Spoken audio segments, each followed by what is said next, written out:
Sa ngayon, narito muna ang bigating pasabog numero 4. Dahil sa mga sunod-sunod na kaganapan, kinabukasan pinatawag ni Kuya Siban. Matapos tayo mag-usap, nagkaroon muli ng isang insidente. Naglawayang ko. Wala akong pakalam. Sanay na ako sa ganyan. Really? Of course. Sabagay, marami kang akala. Ang pananamantala sa kapwa sa kahit anong konteksto ay hindi dapat ginagawang biro.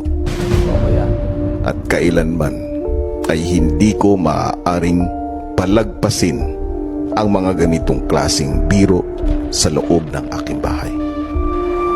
Malinaw din na nakasaad sa aking rulebook na hindi kayo maaaring gumamit ng mga salitang nakakabastos sa inyong kapwa housemates.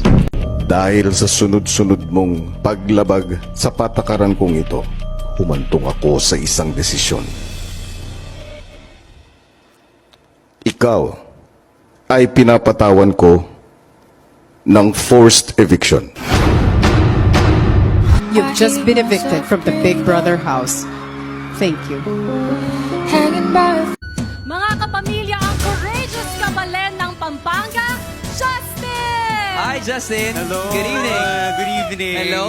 Justin, Good evening. please Justin in pink pants. And nakita That's na true. natin in person ang kilay is live. Oh, is it nice? It's super nice. Justin, of course, in the outside world dito, you are known talaga to be very fierce.